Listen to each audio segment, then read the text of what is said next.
Bem-vindos, aqui é o Léo do canal Recanto das Histórias, com mais uma nova história para vocês. O marido estava saindo para uma viagem de trabalho e com tanta pressa acabou pegando a bolsa errada. Olivia percebeu isso logo após a partida dele e decidiu enviar a bolsa certa em seguida. Mas antes de despachá-la, resolveu conferir os pertences para ver se o marido não estava esquecendo nada.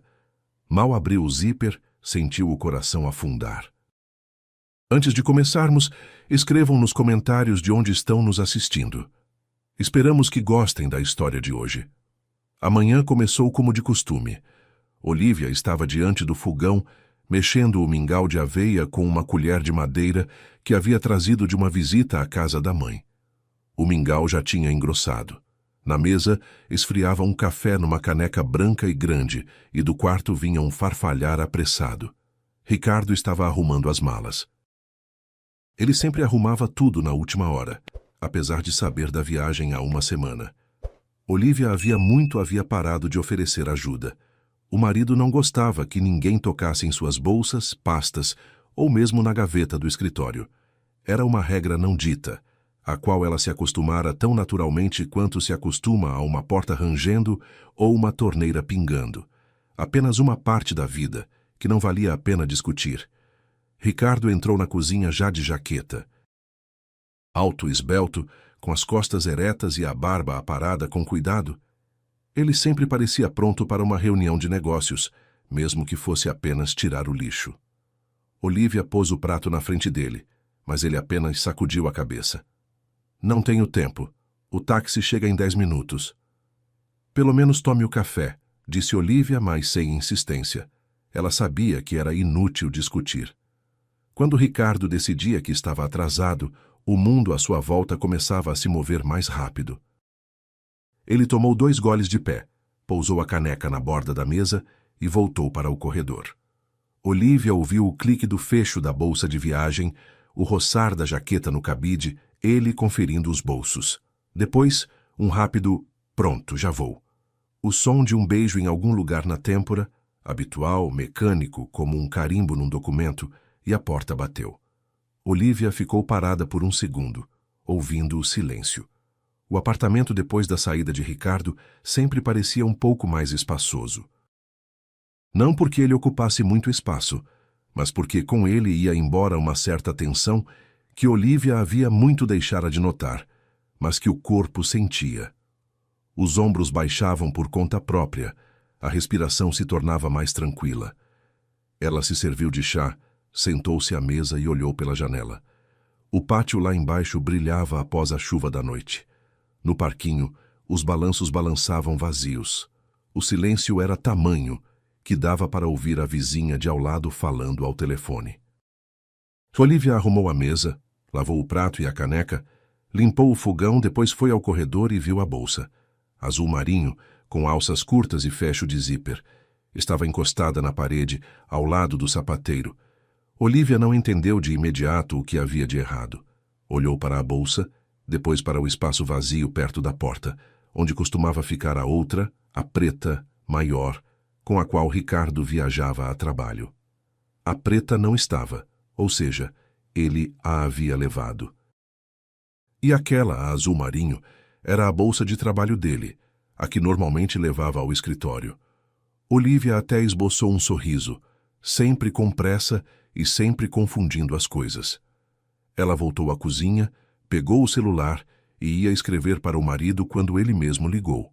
A voz de Ricardo era calma, uniforme, sem o menor rastro de irritação. "Olivia, eu troquei as bolsas. A azul ficou em casa?" "Sim, está no corredor. Por favor, manda ela para mim." "Vou mandar o endereço do hotel para o serviço de entrega. Só não abre. Os documentos estão organizados de certa maneira. Não quero ter que arrumar de novo." "Certo", respondeu Olivia e desligou. Ela abriu o aplicativo do serviço de entrega, começou a preencher o pedido, digitou o endereço, escolheu o tamanho da encomenda, chegou até o campo Conteúdo e parou. Documentos, roupa, o que mais havia nessa bolsa? Ela nem sabia ao certo, pois nunca havia chegado a olhar. Olivia largou o celular e voltou ao corredor.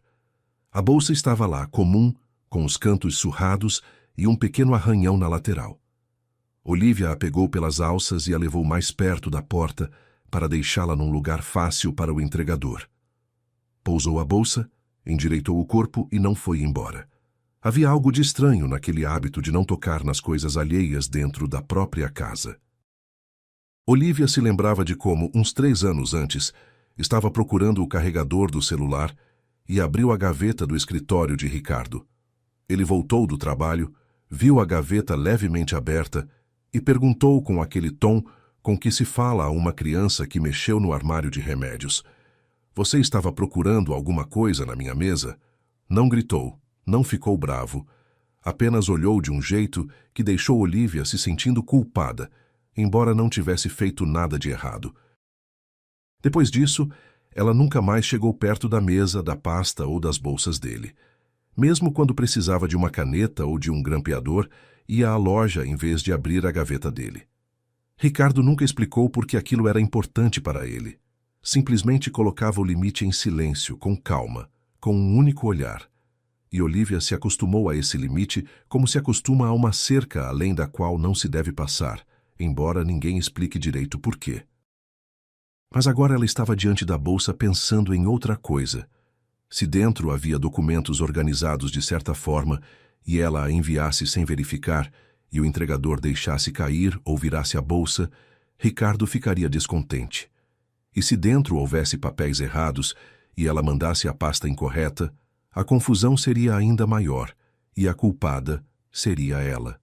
A lógica era simples, doméstica, quase contábil. Era preciso verificar para que não houvesse erro, nada de pessoal, nenhuma rebeldia. Apenas bom senso. Olivia se abaixou, deitou a bolsa de lado e puxou o zíper. Ele se abriu com um som suave, e Olivia afastou a aba. Por cima havia 2 camisas, uma branca e uma azul clara, dobradas em retângulos caprichados. Embaixo delas, o carregador do notebook enrolado em espiral e uma pasta transparente com papéis. Tudo parecia normal. Olivia já ia fechar a bolsa, mas a mão esbarrou em algo rígido embaixo das camisas. Um envelope resistente, selado com fita adesiva comum, estava no fundo encostado na lateral. Ela o tirou e segurou nas mãos. O envelope era pesado, não dobrava, do tamanho de metade de uma folha A4. A fita se soltou com facilidade. Dava para ver que o envelope havia sido aberto e fechado várias vezes. Olivia olhou dentro e retirou o conteúdo no chão do corredor, porque as mãos de repente ficaram desajeitadas e não dava para segurar tudo ao mesmo tempo. No chão estava um celular antigo de teclas, com os botões desgastados, um RG com capa vinho e uma pilha de documentos presos por um clipe. Olivia primeiro olhou para o celular. Um modelo simples daqueles que vendiam há uns 10 anos em qualquer loja de eletrônicos. A tela estava riscada. O logotipo havia sumido da tampa traseira. Depois ela pegou o documento, abriu e parou de respirar. Da página, olhava um rosto. Ana. A irmã mais nova, 6 anos mais jovem, com olhos redondos e claros e nariz levemente arrebitado. A foto era antiga, ainda antes do desaparecimento. Ana parecia saudável, tranquila, até sorria de canto da boca, como só ela sabia fazer. Abaixo da foto, o nome e a data de nascimento. Tudo correto, tudo verdadeiro. O documento de Ana, na bolsa do marido. Olivia sentou no chão do corredor, encostando as costas na parede. O piso estava frio. O silêncio no apartamento era tão profundo que o zumbido da geladeira na cozinha parecia alto. Ela segurava o documento com as 2 mãos e olhava para a foto da irmã, tentando montar na cabeça ao menos uma explicação na qual aquilo fizesse sentido. Não conseguia. Ana havia desaparecido 5 anos antes. Olivia se lembrava daquele período dia a dia, embora depois tentasse não recordar. Ana trabalhava como assistente numa pequena empresa onde a havia colocado um conhecido de Ricardo. Tudo ia bem. Até que uma noite Ricardo chegou em casa com aquela expressão de quem precisa dar uma má notícia, mas não tem pressa. Primeiro tira os sapatos, pendura a jaqueta e só depois senta à mesa. Ana se meteu em encrenca, disse ele naquela ocasião. Falava devagar, escolhendo as palavras como se estivesse poupando Olivia e não quisesse magoá-la. Na versão dele, Ana havia roubado dinheiro do empregador, não uma quantia enorme, mas suficiente para responder criminalmente. Depois se envolveu com certas pessoas, contraiu mais dívidas, se enrolou e fugiu. Ricardo contava tudo isso de maneira tão convincente, com tamanha calma e compaixão por Olivia, que ela ouvia e concordava com a cabeça, embora por dentro tudo se contraísse. Ana e roubo. Ana que certa vez voltou ao mercado para devolver o troco a mais. Ana que não sabia mentir e ficava vermelha até de elogios. Mas Ricardo explicava e explicava. Dizia que conhecia bem o homem para quem Ana trabalhava, que ele não queria criar confusão, mas o dinheiro havia sumido e todos os indícios apontavam para ela. Dizia que Ana, ao que parecia, havia se assustado e resolvido desaparecer, que isso acontecia com pessoas que se enrolavam. Dizia que era melhor não se meter, não procurar, não chamar atenção, pois isso poderia ter consequências ruins para Olivia e para a família deles. Olivia tentou assim mesmo. Ligou para o número antigo de Ana. O telefone não atendia. Mandou mensagens nas redes sociais. Ficavam sem leitura. Visitou as amigas da irmã. Elas levantavam os ombros. Diziam que Ana havia sumido de repente, sem explicar nada. Cada vez que Olivia voltava para casa após mais uma tentativa, Ricardo a recebia com a mesma frase. Você entende que ela escolheu esse caminho sozinha. Ele não proibia a busca. Apenas fazia de um jeito que cada tentativa parecia inútil e até um pouco vergonhosa, como se Olivia estivesse se agarrando a alguém que havia muito a havia rejeitado. Depois de 6 meses, Ricardo propôs trocar o número de celular, alegando certas ligações de spam, vazamento de dados. Olivia não discutiu. A essa altura, ela praticamente havia deixado de esperar um telefonema de Ana. Número novo, celular novo. E o fio tênue pelo qual a irmã poderia ter conseguido ligar se rompeu definitivamente. Agora, sentada no chão do corredor com o documento de Ana nas mãos, Olivia relembrava tudo aquilo não como uma história, mas como uma sequência de decisões próprias. Cada uma havia parecido razoável naquele momento.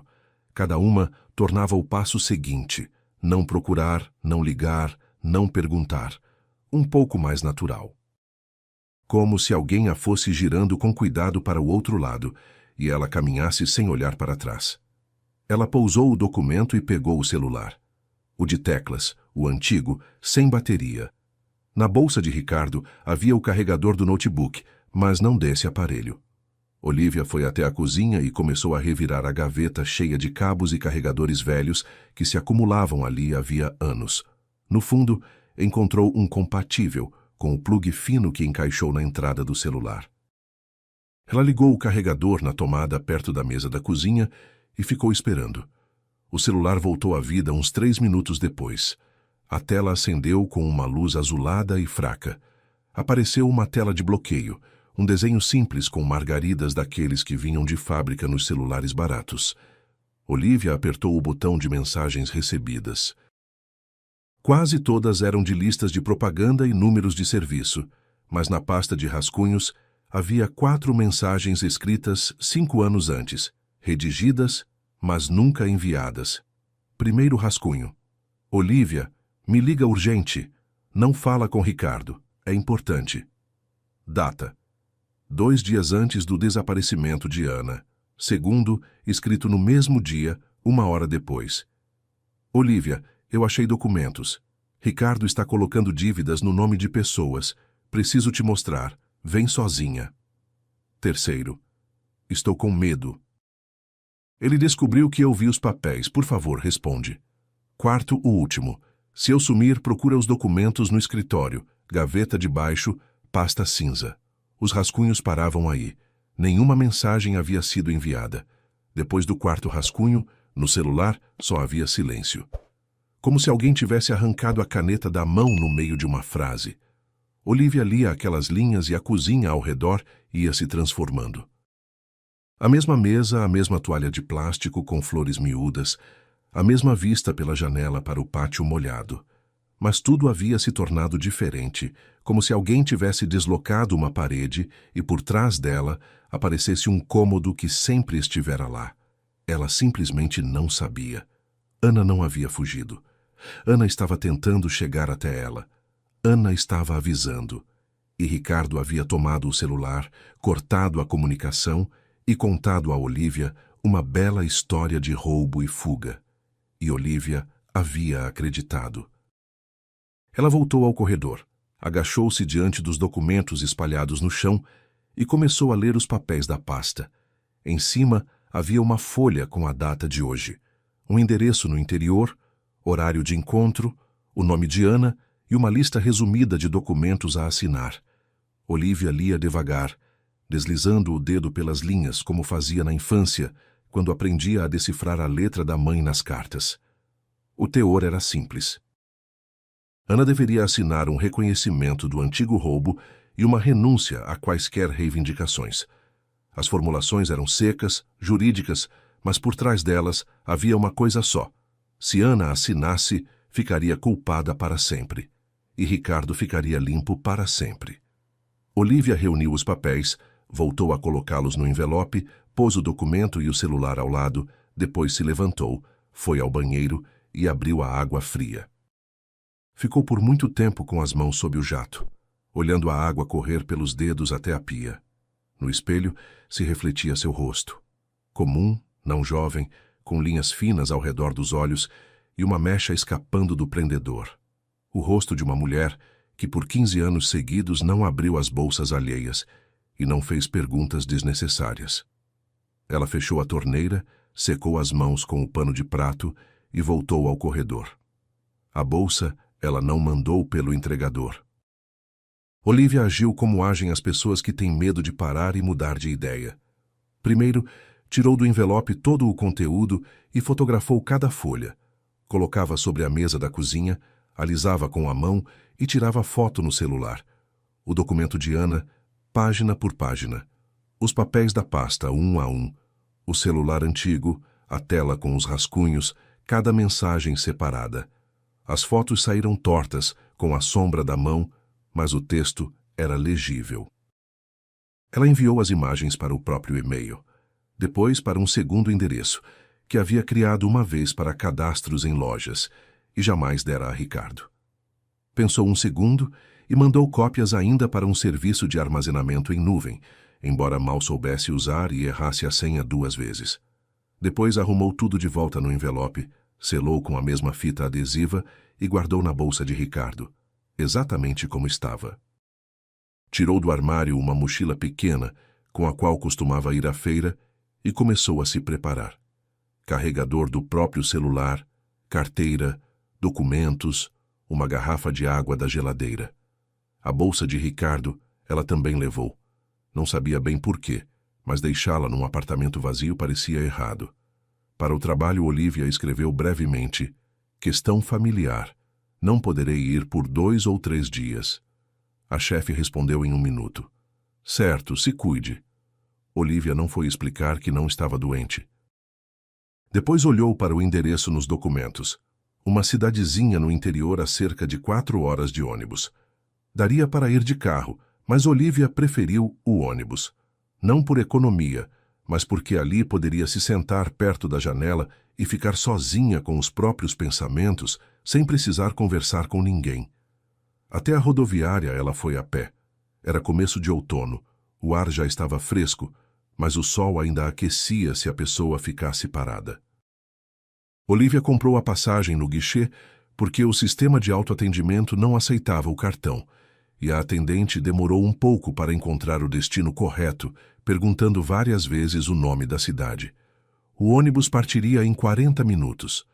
Olivia sentou num banco da área de embarque, pôs a mochila no colo e a abraçou contra si, como se dentro houvesse algo frágil.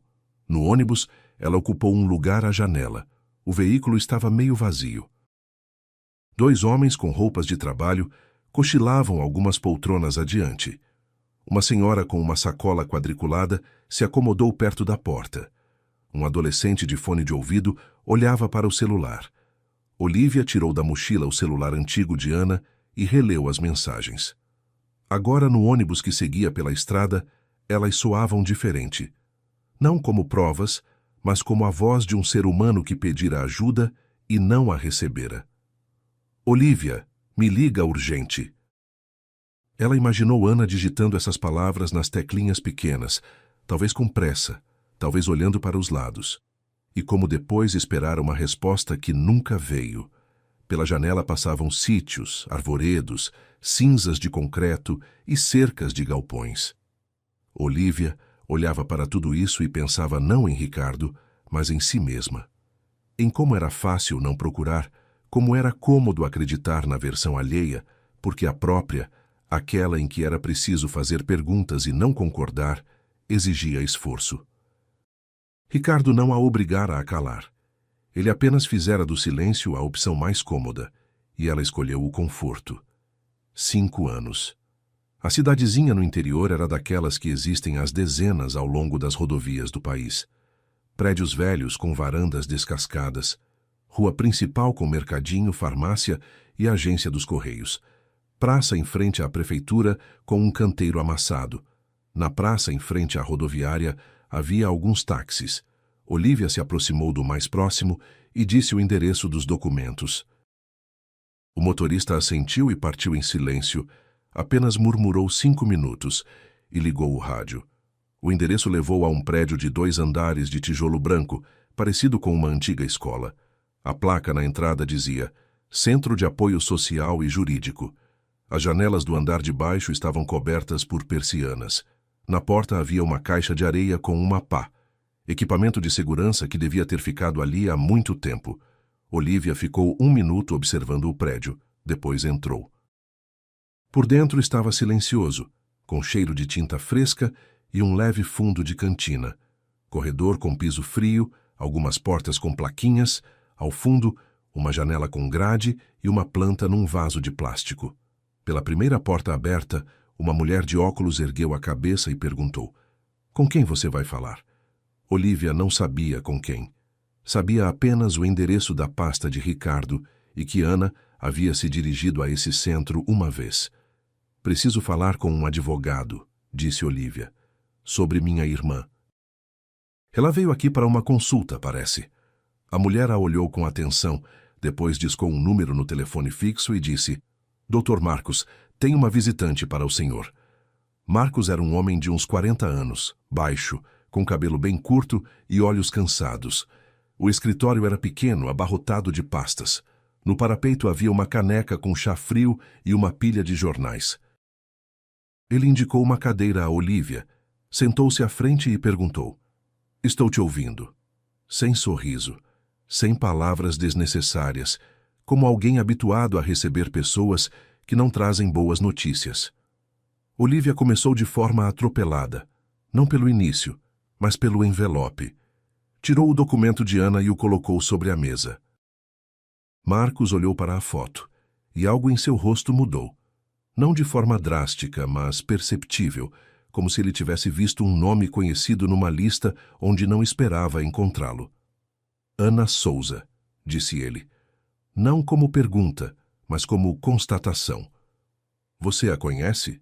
Olivia sentiu a garganta secar. "Ela veio até mim 3 anos atrás pedindo ajuda para recuperar os documentos e resolver a acusação de desvio. Mas sem RG, sem testemunhas, sem papéis, havia pouco que eu pudesse fazer. Ela veio mais umas 2 vezes, depois parou de aparecer."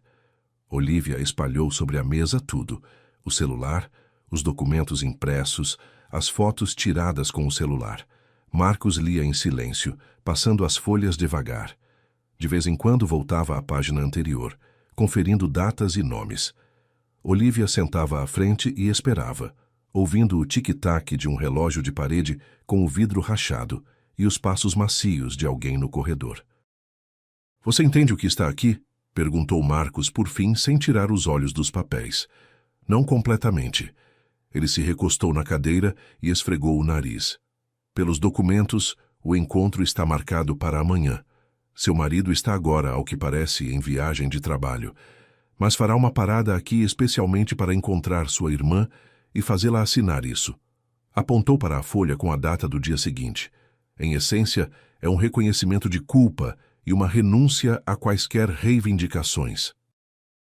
Se ela assinar, a história do desvio se encerra de vez e seu marido fica sem envolvimento, e sua irmã fica culpada de maneira oficial e irreversível. Mas por que ele precisa disso justamente agora? Boa pergunta. Marcos se levantou, foi ao armário e tirou uma pasta fina. Acompanho esse caso porque 3 anos atrás ele me pareceu errado.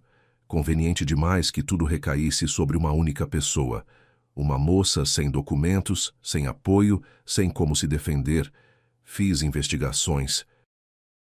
Na empresa de seu marido está por começar uma auditoria interna. Se a história antiga vier à tona, as perguntas serão feitas não a Ana, mas a ele. Ele precisa da assinatura dela para encerrar o caso antes da auditoria. Olivia ficou em silêncio. No escritório, o ar ficou parado. Do outro lado da parede, alguém ligou uma chaleira, que começou a zumbir baixinho. Preciso vê-la, disse Olivia.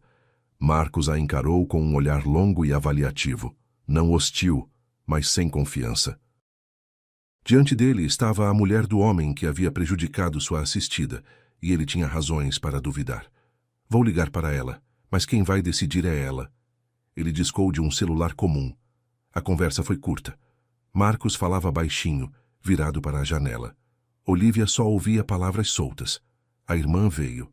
Documentos. Depois ele desligou e disse. Ela concordou. Mas aviso, não espere que ela fique feliz. Foram a pé pela casa de Ana, cortando quintais. Marcos ia ligeiramente à frente, com as mãos metidas nos bolsos da jaqueta. Olivia atrás, com a mochila num ombro só. A cidadezinha vivia em ritmo tranquilo. No banco perto do prédio, 2 senhoras conversavam. Um menino de bicicleta contornava poças. Numa janela aberta no 2º andar, secava roupa estendida.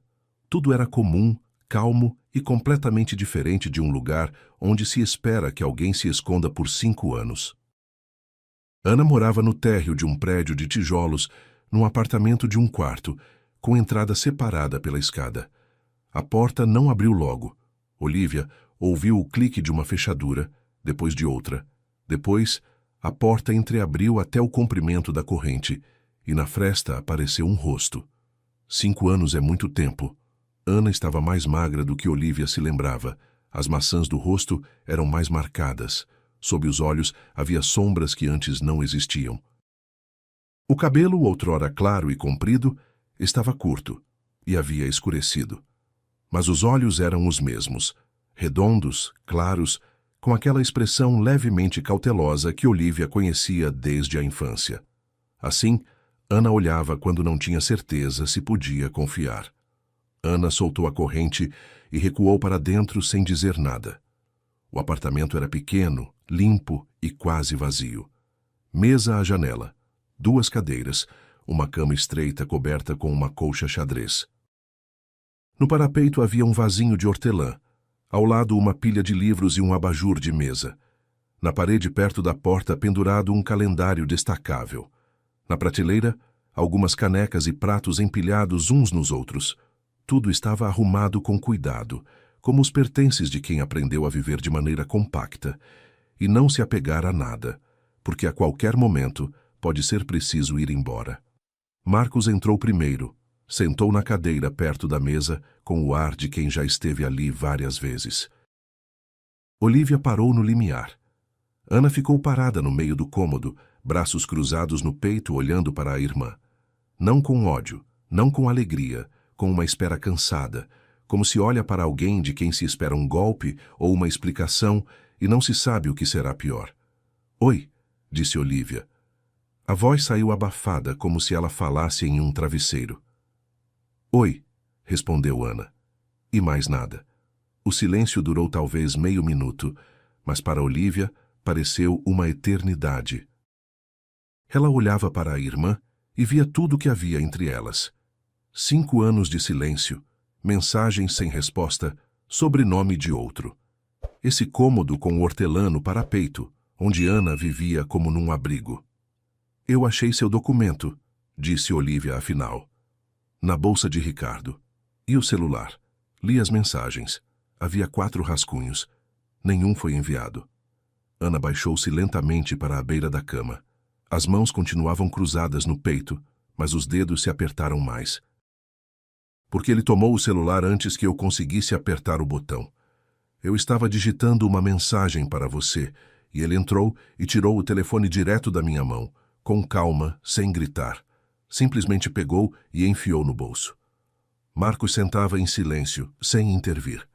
Olívia tirou da mochila o envelope e o colocou sobre a mesa. Me conta tudo desde o começo. Ana falou por muito tempo, com voz uniforme, quase sem pausas, como uma pessoa que repassou essa história na cabeça inúmeras vezes e há muito deixou de chorar com ela. Ela trabalhava na empresa onde Ricardo a havia colocado por recomendação. O cargo era pequeno. Atendia ligações, separava documentos, levava papéis para assinatura. Certa tarde ficou até tarde e, por acidente, achou uma pasta que estava no armário errado. Dentro havia contratos pelos quais pessoas reais, na maioria idosas, solitárias, sem entendimento de papelada, assumiam obrigações de dívida. As assinaturas eram verdadeiras, mas os valores e as condições eram de tal forma que as pessoas claramente não entendiam o que estavam assinando. Em vários documentos havia o carimbo da empresa de Ricardo. Ana ficou com medo, mas não se calou. Fotografou algumas páginas com o celular e tentou ligar para Olívia. Queria avisar porque um dos contratos havia sido preparado em nome da mãe delas, que ainda estava viva naquela época e era dona de um terreno. A próxima vítima poderia ser a própria Olívia. Mas Ricardo soube antes. Um funcionário viu Ana fotografar os papéis e o avisou. A partir daí tudo aconteceu depressa. Do caixa da empresa sumiu uma quantia exata o suficiente para parecer um pequeno roubo. Todos os indícios apontavam para Ana. Ela trabalhava com documentos, tinha acesso ao escritório. Fora vista até tarde. Ricardo tomou o celular dela, onde estavam as fotos e os documentos, alegando que ia ajudá-la a resolver o caso. E depois disse que era melhor ela ir embora e não aparecer, se não quisesse que o caso fosse para a polícia. Ele não gritou, disse Ana, olhando para a parede atrás de Olívia. Ele nunca grita.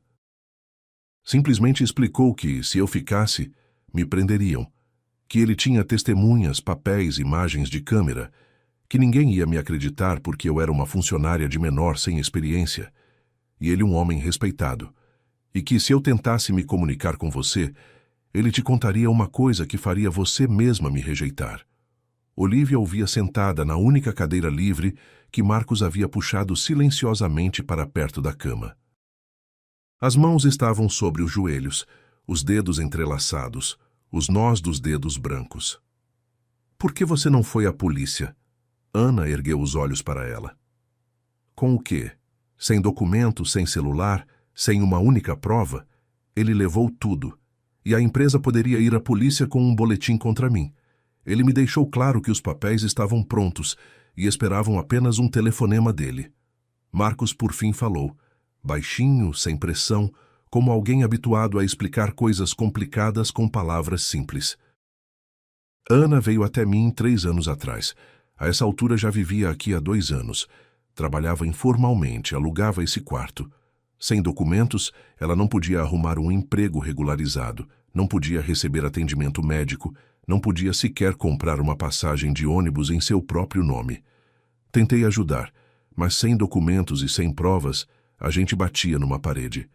A palavra dela contra a do marido, e ele tinha atrás de si uma empresa, reputação, conexões.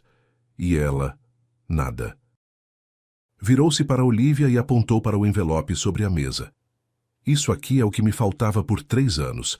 O documento, o celular com as mensagens, os papéis que ele trazia para assinar. Não são apenas burocracia, são a prova de que ele 5 anos manteve sua irmã presa numa armadilha. Olívia olhava para o envelope, depois para Ana, depois de novo para o envelope. Na cabeça ia se compondo um quadro que ela, por 5 anos, se recusara a ver. Não porque não conseguia, mas porque não queria. Porque ver significava admitir. Ela não havia apenas cometido um erro, havia deixado o erro durar. Ele vem aqui amanhã, disse Olivia, dirigindo-se a Marcos. Ele pensa que mandei a bolsa pelo serviço de entrega. Ele pretende fazer Ana assinar esses papéis. Marcos assentiu. Eu sei, ela me contou. Ele entrou em contato por um intermediário, propôs um encontro. Dizia que depois da assinatura, tudo estaria encerrado e que ninguém mais a incomodaria. Em essência, os mesmos métodos. Voz calma, argumentos lógicos, pressão suave. Ana quase concordou. Não porque acreditasse nele, mas porque estava cansada. Olivia virou-se para a irmã. Ana sentava na cama, cabeça baixa, enrolando o canto da colcha entre os dedos. Você ia assinar? O que me restava? A voz de Ana ficou mais baixa. 5 anos sem documentos, sem emprego decente, sem médico, sem telefone no meu nome. Pensei que, se eu assinasse, ele pelo menos devolveria meus documentos e me deixaria em paz. O que mais eu precisava? Só viver normalmente. Olivia quis dizer alguma coisa, mas não achou palavras, porque qualquer coisa, não sabia, perdão, eu teria ajudado. Soaria igualmente vazia agora. Em vez disso, tirou da mochila o documento de Ana e o colocou em silêncio sobre a cama, ao lado dela. Ana olhou para a capa vinho, depois pegou o documento nas mãos e o abriu. Ficou olhando por muito tempo para a própria foto, como quem encontra uma conhecida que não via há muito tempo. Depois fechou, apertou contra si e virou o rosto para a parede. Os ombros tremeram levemente, mas ela não emitiu nenhum som. Marcos se levantou da mesa e saiu para o corredor, puxando a porta atrás de si. Olivia ficou sentada ao lado da irmã no cômodo quieto, com a hortelã no parapeito, o calendário destacável na parede, a colcha fina na cama estreita.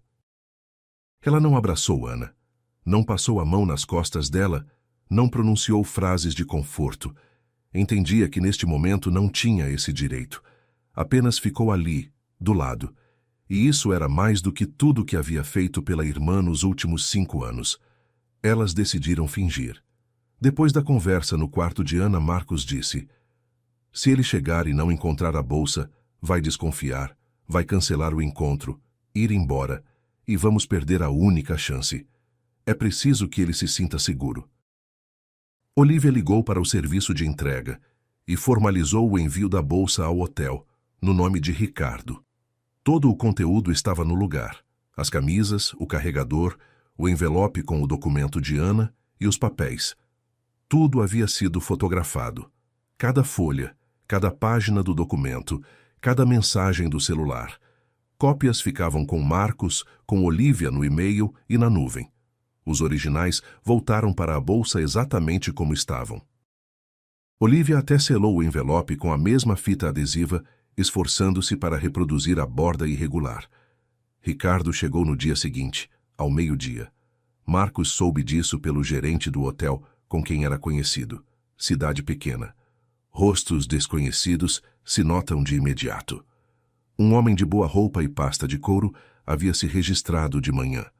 O gerente entregou-lhe a bolsa que o serviço de entrega havia trazido. Ricardo a pegou, subiu para o quarto e meia hora depois desceu e perguntou onde dava para tomar um café decente. O gerente apontou para o café do outro lado da rua e Ricardo foi até lá, dizendo que esperava um encontro. O encontro ele marcou naquele mesmo café, pequeno com 3 mesinhas à janela e um balcão atrás do qual a dona, uma mulher corpulenta de avental, preparava café e cortava bolo caseiro. O lugar havia sido escolhido com precisão, público, tranquilo, nada assustador. Não uma repartição, não um apartamento alheio, um café comum onde pessoas mais velhas leem jornais e mães jovens entram para comprar pão. Justamente num lugar assim, é mais difícil para alguém recusar, fazer escândalo ou pedir ajuda. Ricardo entendia isso. Ana já estava sentada numa mesa de canto. Marcos insistiu que ela fosse como combinado, para não afugentar Ricardo antes da hora. Ana vestiu a única jaqueta apresentável que tinha, verde escura com zíper, comprada numa liquidação do mercado local. As mãos ela mantinha sob a mesa, com os dedos entrelaçados, e olhava para o cardápio sem pretender pedir nada. Marcos sentava 2 mesas adiante com um notebook e uma xícara de chá, fingindo trabalhar. Olivia esperava no carro de Marcos, no estacionamento atrás da esquina. Ricardo entrou no horário marcado. Olivia o via pela janela do carro.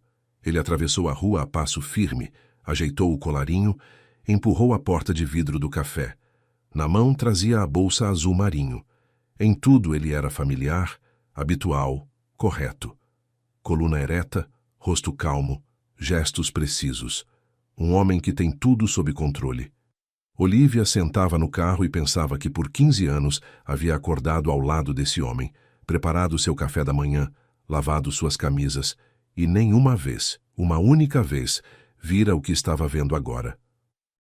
Ouvia, mas dava outros nomes. Reserva, confiabilidade, caráter. Ricardo sentou-se diante de Ana, pediu café e água, pôs a bolsa ao lado da cadeira.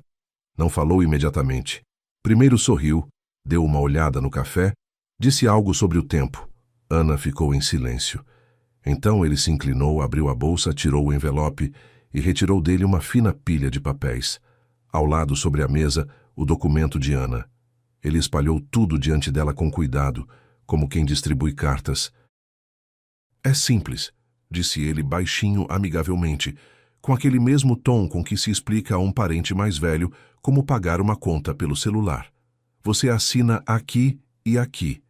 Isso é uma confirmação de que você reconheceu a própria culpa e não tem reivindicações. Depois pega seus documentos e vive como quiser. Sem problemas, sem processos, uma página em branco.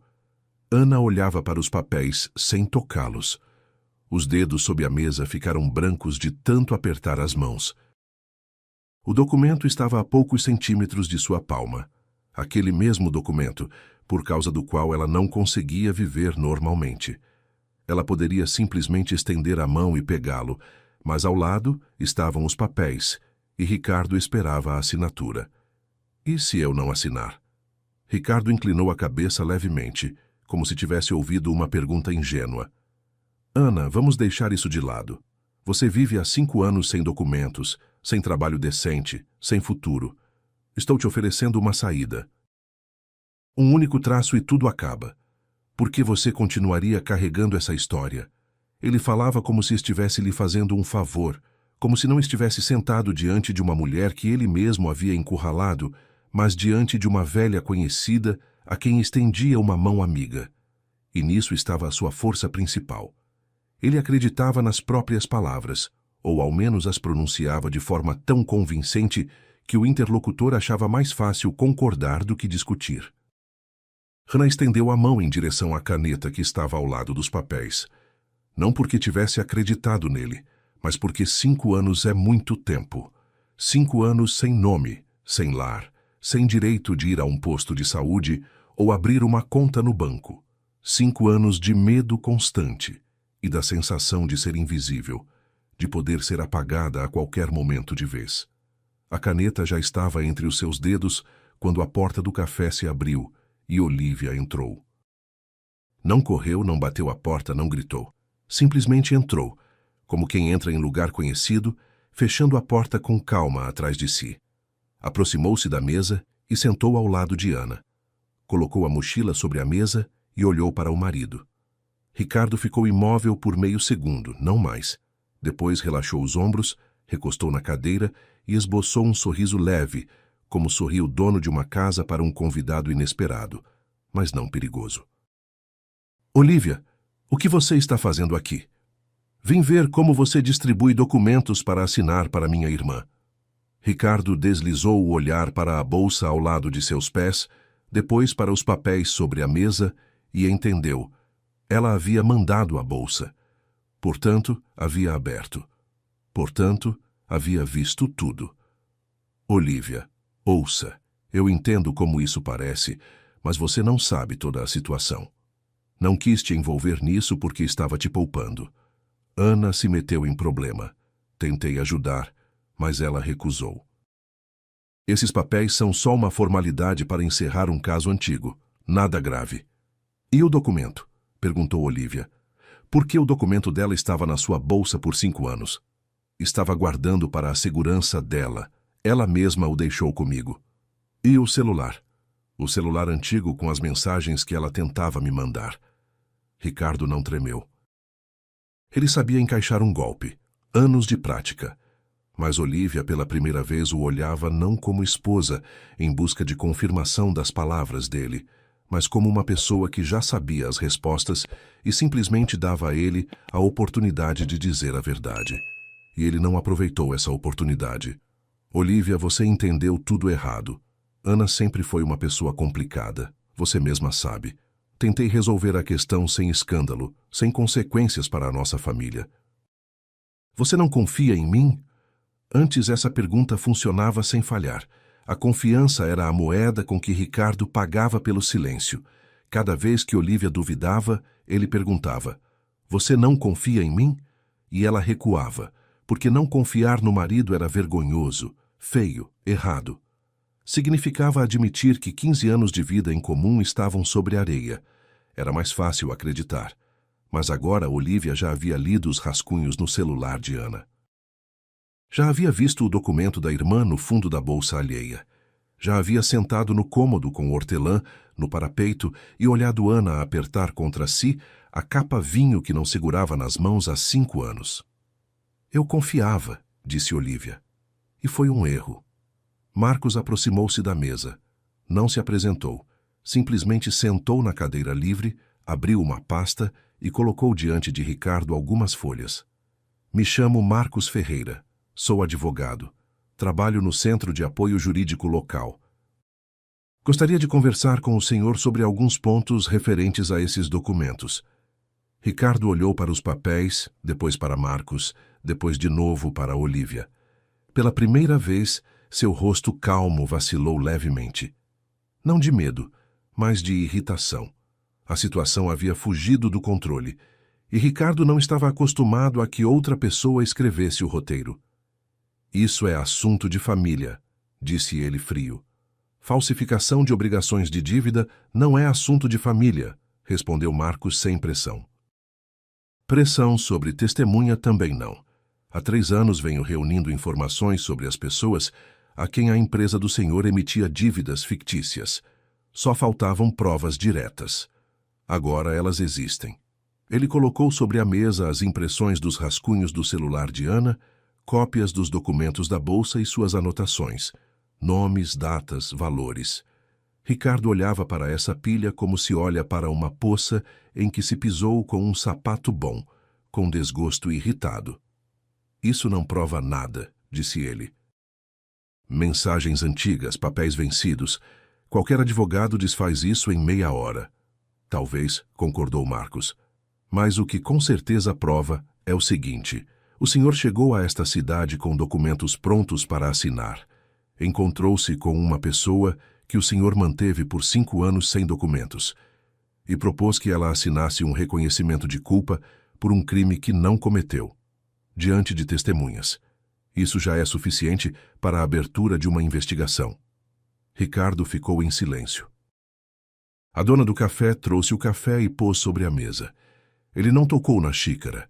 Depois falou de forma diferente. A voz ficou mais baixa, mais confidencial, como a de uma pessoa que resolveu finalmente ser honesta. Certo, admito que não contei tudo. Mas vamos sem ilusões. Isso não é nenhuma história criminosa. Negócio é uma coisa complexa. Às vezes, é preciso tomar decisões que, vistas de fora, parecem feias. Não queria que Ana sofresse. Queria resolver tudo em silêncio. Em silêncio é tomar os documentos de alguém e deixá-la sem nada por 5 anos? Perguntou Olívia. Eu pretendia devolver hoje, depois da assinatura. Depois que ela assinasse que havia roubado dinheiro que nunca roubou. Ricardo virou-se para ela de frente. Olívia, você entende o que está fazendo? Está destruindo nossa família por causa de uma irmã que ela mesma foi meter o nariz onde não devia. 15 anos eu construí nossa vida.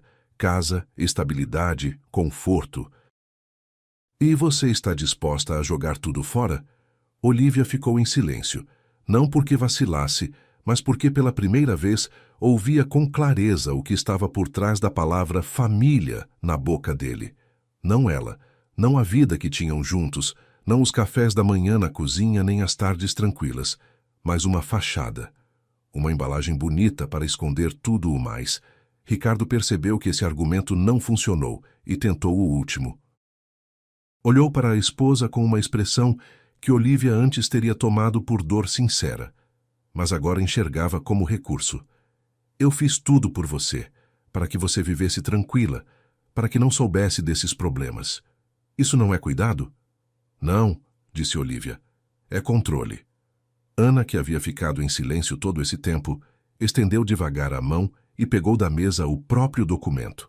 Sem pressa, com calma, como se pega uma coisa que sempre lhe pertenceu.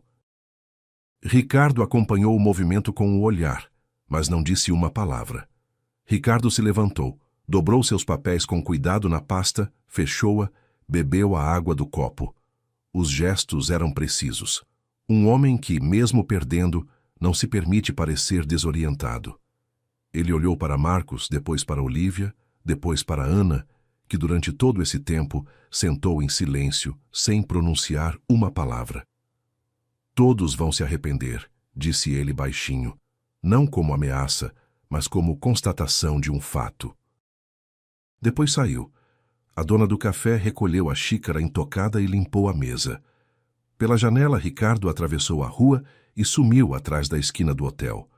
Ana soltou um longo suspiro entrecortado, como alguém que, por fim, emerge da água. Marcos recolheu os papéis. Hoje eu formalizo a queixa e mando os materiais. Temos o suficiente para o início. Os documentos da bolsa, o celular, o testemunho da tentativa de pressão. A partir daí, entram os que têm que entrar. Ele foi embora, e Olivia ficou com a irmã. O café estava esvaziando. A dona havia apagado uma das lâmpadas. Atrás do balcão começou a correr água. Ana sentava, as mãos sobre os joelhos, olhando pela janela. "Por que você veio?" ela perguntou sem se virar. Olivia pensou antes de responder.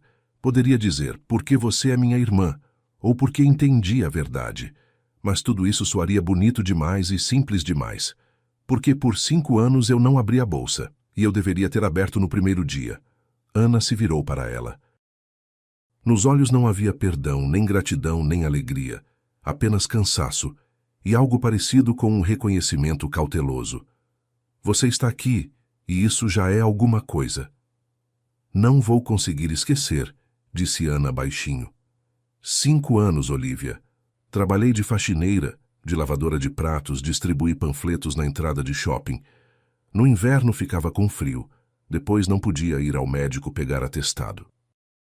Uma vez minha febre subiu a 40, e eu fiquei deitada sozinha nesse quarto por 2 dias, bebendo água da torneira e esperando passar. E durante todo esse tempo, eu pensava que você sabia o que ele havia feito, que você o escolheu em vez de mim. Olivia não foi contradizer, não foi explicar que não sabia, que havia acreditado no marido, que não era culpada. Porque, de certo modo, Ana estava certa. Olivia escolhera o conforto. Escolhera não fazer perguntas, não investigar, não checar.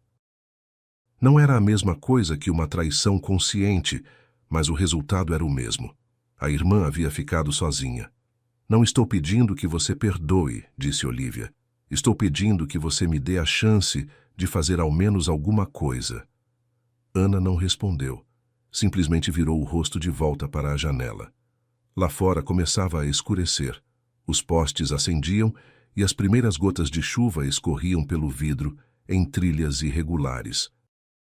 Elas ficaram assim por mais um longo tempo, em silêncio no café que esvaziava, onde a dona já limpava o balcão e olhava para o relógio. Entre elas, havia tanto não dito que qualquer palavra parecia pequena demais. Mas Olivia não foi embora. E Ana não pediu que fosse. E isso não era reconciliação, não era perdão, não era abraço após uma longa separação. Era o começo de algo que ainda não tinha nome. Lento, pesado, mas verdadeiro. A partir daí, tudo se moveu não tão rápido quanto Olivia queria, mas se moveu. Marcos entrou com a queixa naquela mesma noite.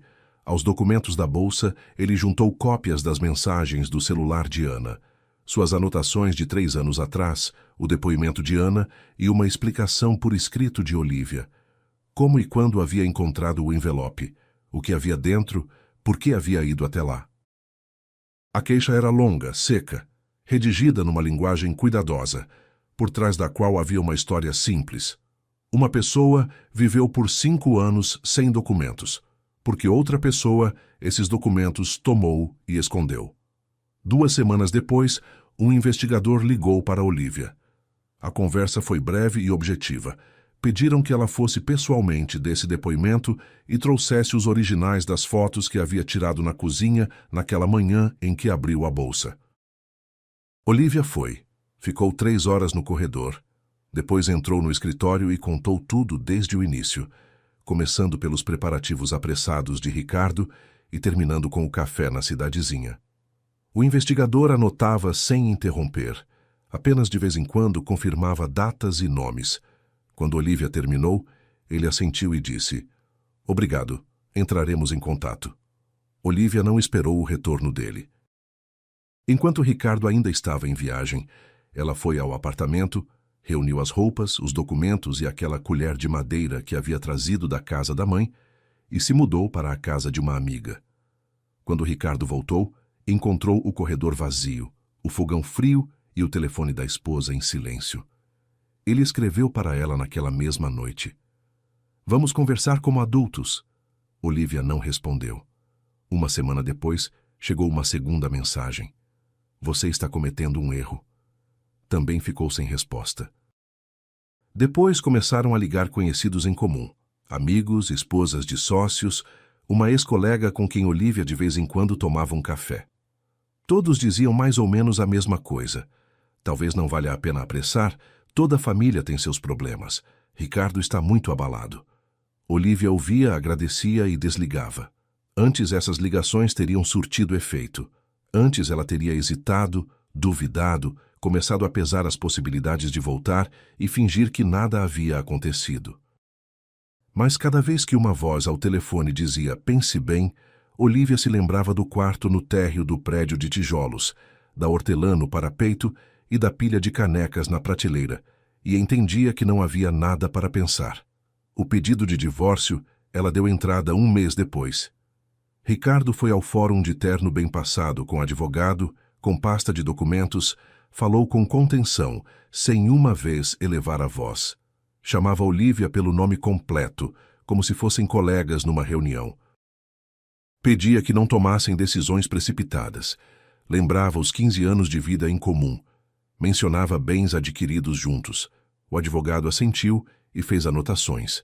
Olivia sentava do outro lado sem advogado, com a mochila no colo, e pela primeira vez em 15 anos, não sentia culpa nem medo. Apenas cansaço, vasto, pesado, como após uma longa viagem.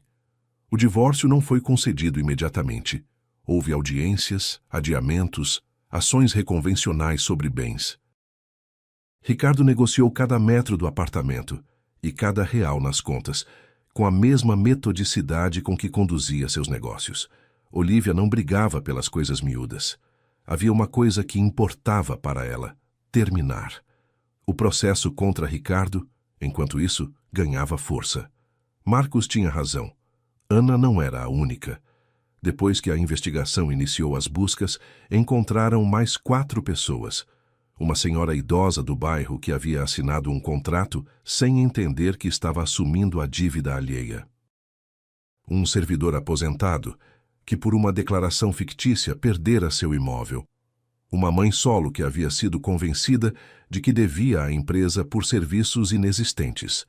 E um homem muito idoso que quase não saía de casa, em cujo nome haviam feito um empréstimo por procuração, que ele não lembrava de ter assinado. Todos eles, como Ana, eram pessoas sem conexões, sem conhecimento jurídico, sem capacidade de resistir. Exatamente esses Ricardo escolhia, ou quem trabalhava para ele. Cada um desses casos, separadamente, parecia pequeno, insignificante, fácil de explicar como confusão, equívoco, mal-entendido. Mas juntos, eles formavam um sistema. E no centro desse sistema, havia um homem que por 15 anos chegava em casa, tirava os sapatos, pendurava o casaco e se sentava para jantar com a esposa que não desconfiava de nada. Ricardo foi indiciado por vários artigos. falsificação de documentos, estelionato, pressão sobre testemunha. Ele foi afastado do trabalho. Os sócios começaram a se distanciar em silêncio. Primeiro pararam de atender as ligações, depois retiraram seu nome do site da empresa, depois prestaram depoimento. A fachada que Ricardo construíra por anos ruiu em poucos meses. Não porque alguém o odiasse, mas porque as pessoas que haviam construído relacionamentos com ele por interesse deixaram de ter interesse em estar por perto. Olivia ficava sabendo dessas coisas aos pedaços, por Marcos, pelas breves mensagens do investigador, por conversas casuais. Ela não acompanhava o processo de perto. Tinha outra ocupação que exigia todas as suas forças: o retorno da irmã. Os documentos já estavam com Ana. Ela os havia tirado da mesa no café e não os havia devolvido a ninguém. Marcos ajudou a resolver todo o resto: cartão do SUS, CPF, carteira de trabalho. O processo era tedioso, burocrático, com filas, certidões e cópias de cópias. Ana percorria as repartições com o ar de quem não acredita que a deixaram existir. Olivia vinha toda semana. No início, Ana quase não a esperava. Abria a porta, a deixava entrar, punha a chaleira, mas falava pouco e ainda não permitia que a abraçassem. Olivia não insistia. Vinha, ajudava com os papéis, ia com Ana ao mercado, ficava ao lado enquanto ela preenchia mais um formulário. Uma vez trouxe um pacote com roupa de inverno. Uma jaqueta velha sua, um cachecol, botas quentes. Ana olhou para as botas, depois para a irmã, e pela primeira vez em todo esse tempo, disse obrigada. Não formalmente, mas do jeito que se diz quando realmente falta um calçado quente. As conversas entre elas eram discretas, cautelosas, como se ambas andassem sobre gelo fino. Ana não contava os 5 anos em detalhes. Fragmentos vinham à tona sozinhos em frases casuais. Quando eu trabalhava no depósito, lá no inverno não tinha aquecimento. E Olivia entendia que atrás disso havia um inverno inteiro. A dona do quarto cobrava o dobro porque sabia que eu estava sem documentos. E atrás disso havia anos. Olivia ouvia sem fazer perguntas e sem exclamar. Simplesmente guardava na memória. A ideia do ateliê surgiu por acaso. Olivia veio em uma das semanas e notou sobre a mesa de Ana uma pilha de cartões feitos à mão. Papel firme no qual Ana desenhava com caneta hidrográfica fina flores, pássaros, casinhas. Os desenhos eram simples, mas havia algo de vivo neles. A linha irregular, a casinha um pouco torta, o passarinho com a cabeça desproporcional. No verso de cada cartão, havia, em letra miúda, um desejo. Que hoje seja um dia quente. Você não está sozinho. A primavera vem aí. Você vende isso? Perguntou Olivia. Às vezes na feira aos fins de semana. Vai pouco, mas a alguns agrada. Olivia folheava os cartões, olhando cada um. Ana desenhava sempre. Desde criança, na escola, depois na faculdade, que havia abandonado no 3º ano. Ricardo, uma vez, chamou os desenhos dela de garatujas de criança, num jantar em família, e Olivia ficou em silêncio. Agora, segurando nas mãos o cartão com a casinha torta e a frase "A primavera vem aí", ela pensava que o silêncio às vezes mata não menos que as palavras. 2 meses depois, Olivia achou um espaço, pequeno, no térreo de um prédio residencial, antigo consultório com entrada separada e janela grande. O aluguel não era alto, mas mesmo assim, Olivia pagou os 3 primeiros meses do próprio bolso, com o dinheiro das férias e das economias que conseguira sacar antes de Ricardo bloquear as contas conjuntas. Elas limparam o espaço em 1 semana, arrancaram o papel de parede velho, pintaram as paredes de branco, trouxeram do brechó 2 mesas, uma estante e um abajur. Olivia trouxe da capital uma impressora velha que estavam dando de graça num quadro de anúncios. Rihanna aprendeu a imprimir os cartões em papel grosso, acrescentando os detalhes à mão. O ateliê abriu no começo do inverno. Ana o chamou simplesmente de suas palavras. Na placa que ela mesma desenhou, estava seu nome, Ana Souza. As primeiras clientes foram as vizinhas que encomendaram cartões de Natal. Depois chegou uma mulher da biblioteca local e pediu pequenos pôsteres para uma festa infantil. Depois a dona do café, aquela mesma em cujo estabelecimento havia ocorrido o encontro com Ricardo, encomendou um conjunto de guardanapos com desenhos autorais. Os negócios andavam devagar, mas andavam. Olívia, enquanto isso, voltou a pintar, não cartões, mas aquarelas que havia praticado há muito tempo antes do casamento.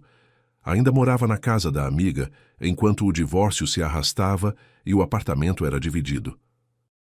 Uma noite foi à despensa buscar o ferro de passar e esbarrou numa caixa velha de tintas de aquarela. Comprou papel barato e começou a pintar à noite, depois do trabalho. No começo saía mal, as mãos haviam esquecido, o olho perdera a precisão, mas aos poucos voltava. A linha ficava mais firme, a cor mais limpa, e Olívia descobriu que pela primeira vez em muito tempo estava fazendo algo que pertencia só a ela. Não ao marido, não à família, não à rotina alheia. A ela. Na primavera, Ana propôs que ela desse aulas no ateliê 2 vezes por semana à noite para quem quisesse. Olívia concordou, não de imediato, duvidando que alguém fosse aparecer. Mas vieram 3 aposentadas, uma universitária do colégio local e um homem que havia se aposentado recentemente e não sabia o que fazer com seu tempo. Eles pintavam aquarela em papel barato, tomavam chá nas canecas de Ana e conversavam sobre coisas que não tinham nada a ver com arte, sobre netos, sobre o tempo, sobre como as frutas haviam ficado caras. Olívia ficava junto à mesa, mostrava como misturar as cores e sentia que estava enfim no lugar certo. Elas nunca pronunciaram as palavras da reconciliação.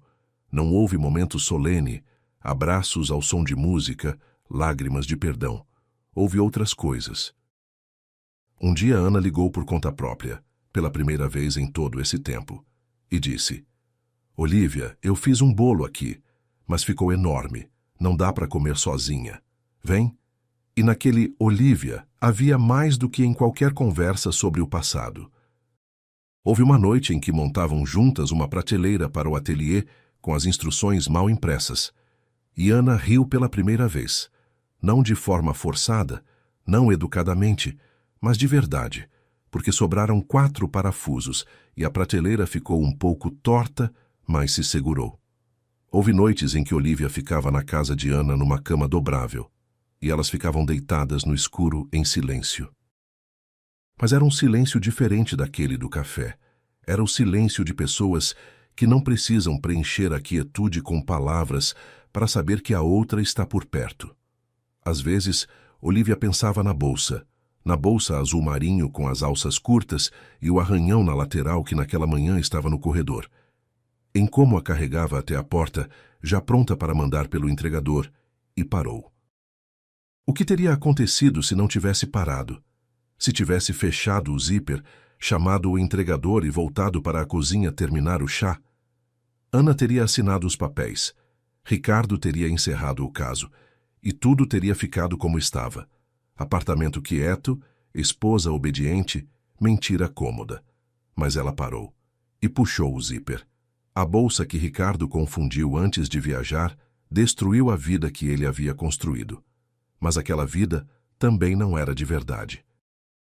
Nela não havia lugar para a verdade, nem para a irmã, nem para a própria Olívia. E o que veio depois? O ateliê pequeno com a placa Suas Palavras, o cheiro de tinta de aquarela, os cartões tortos com passarinhos e a frase "A primavera vem aí" em papel firme. Era silencioso, não grandioso, mas verdadeiro. Obrigado por terem escutado esta história. Aqui é o Léo do canal Recanto das Histórias.